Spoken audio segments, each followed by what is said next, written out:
Hi, my name is David Hoffman, and I want to welcome you to the video series Transformations 2.0.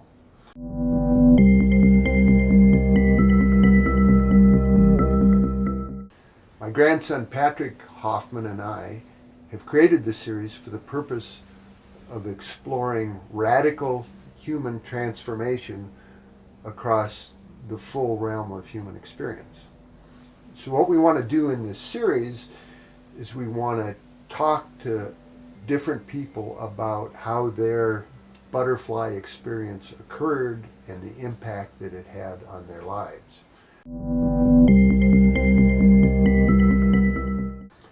Transformation is an interesting word to me. The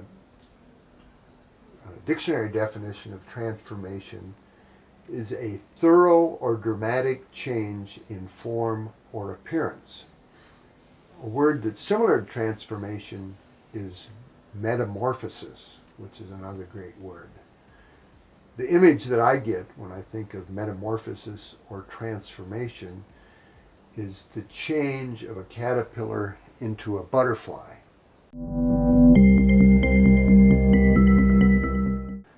Now, my interest in transformation came out of a very specific medical crisis that occurred in my life. I didn't really want to be transformed, but life experiences caused me to enter into this journey of transformation. So the story is 2 years ago, I was plugging along in life great. I was healthy, life was good. I live in the most beautiful place in the world, which is Anchorage, Alaska. And part of my lifestyle, and it was a very healthy lifestyle, was that I got an annual physical every year. Well, 2 years ago, the labs at my physical seemed a little off. My doctor ordered some additional tests, and out of the blue, I got a diagnosis with a very ugly and rare type of blood cancer. I was diagnosed with a disease called mantle cell lymphoma. It attacked the bone marrow, it attacked the immune system and the lymph system, and I discovered pretty early on that the average survival rate for this disease after diagnosis was 3 years. That certainly got my attention. I responded to this disease the way you might expect an alpha male business executive Harvard graduate to respond, and that's what I am. I decided to go all across the country talking to mantle cell lymphoma experts. So I went to Stanford, Mayo Clinic, MD Anderson Cancer Center in Houston, University of California, San Diego, Medical College of Wisconsin, University of Washington. I also went to a famous Chinese medicine practitioner that focused on cancer in San Francisco. I looked at complementary medicine and alternative medicine and everything you could look at. My thought initially was that I could just sort of research this thing to death and beat it with energy and focus and hard work. Well, what I discovered is that cancer is not a business project. It's different. During the course of my trips around the country, I had just about every diagnostic test that a person could get, and one of the tests indicated that 70% of my bone marrow was cancerous. So I knew I had something that was different than any problem I had dealt with before in my life. After considering all of the data that I had collected, I decided to respond to the cancer with the most aggressive, most invasive, and most scary therapy that was available. That therapy was known as a bone marrow transplant. The essence of a bone marrow transplant is you use chemotherapy, also known as poison, to completely destroy the human immune system and also by doing that, destroy the cancer that lives within the immune system, and then re-inject the patient with stem cells, and those stem cells go to the bone marrow, rebuild the bone marrow, rebuild the immune system, and you sort of reboot the entire body. That's what I did. The therapy consisted of 3 months of chemotherapy in Anchorage and 3 months down in Seattle.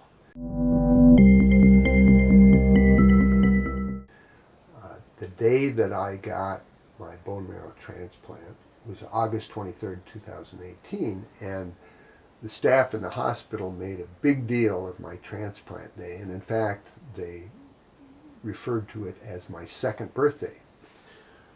One of my most prized possessions is my birthday card the hospital staff gave me on August 23rd, celebrating my second birthday and really my second life.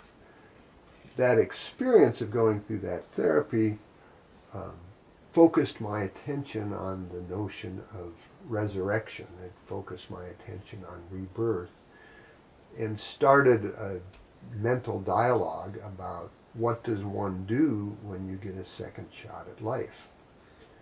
Now, on August 23rd, I didn't sort of move directly into philosophical considerations and existential examinations of life. What I did is I tried to get back to normal. So in the months after I was able to come home to Anchorage, my focus was on regaining my strength. What happened was, as the months went on, I could reintegrate into groups of people. I didn't have to be isolated for fear of contamination with disease. So eventually over the months, I could start exercising again. I could move around in groups. I could travel on airplanes.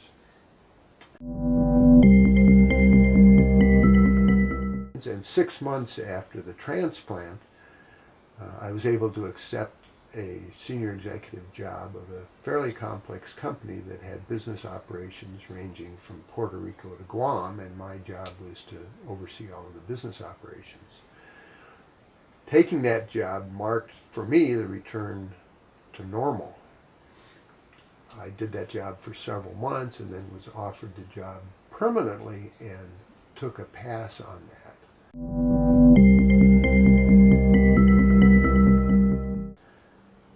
The reason I passed on accepting this very attractive job permanently was I wanted to do something different. I felt a mandate to use the extra days that I had following my therapy to do something different, to at least make an attempt to have a greater impact for good on the world than I had had previously.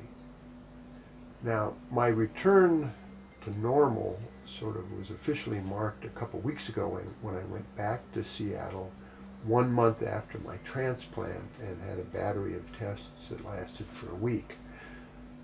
All of these tests concluded that there's no cancer left and that physically I was pretty much back to normal. The issue is that spiritually and mentally I'm a completely different person. I'm not back to normal. My life looks different. I feel intensely grateful for the extra days I have that I thought I might not have. On the other hand, I feel a greater pressure in life than I felt previously. I feel like I need to use these extra days to sort of impact the world positively, and I don't know exactly how to do that. That sort of creates a certain amount of frustration, and there's a certain sense of vertigo that goes on when one is in the midst of transformation. It's confusing to me that the goals that ordered my life for decades now often seem to be trivial. It's surprising to me that the high point of my day is driving my grandsons to school, and that seems more important than running a corporation. It's curious to me that seemingly minor human human interactions that I wouldn't have even paid attention to in previous years now sometimes seem to be the most consequential part of my day. So as I navigate this vertigo, as I navigate this process of trying to turn into some kind of butterfly, I want to open my deliberations and my thoughts and dialogue to other people. In this series, we'll do a series of conversations with other people going through transformation. And we will try to build a little community that explores the essence of transformation, of personal rebirth, of personal resurrection. So Patrick and I welcome you to come along for the ride.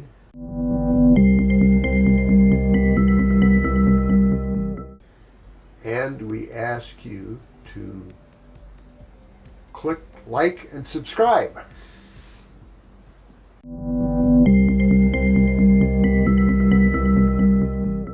Despite all of my understanding, like despite all of my academic knowledge and my scientific training, and despite the fact that I've been talking about this for many years now, like these topics for many years now, after my best friend Pameak was shot and killed, none of that helped me. Mm-hmm. Like none of my knowledge and my scientific training helped me deal with it. And so I felt like I needed something more. I just spiraled into this depression, and despite my knowledge of all of these things, of the statistics, of everything, none of them were helping me. And luckily, I have this I guess skill to write, Mm-hmm. which I am very lucky to have, and that not many people have. But I had an outlet, I had a way to express myself and hopefully, explore my struggles. Bye-bye.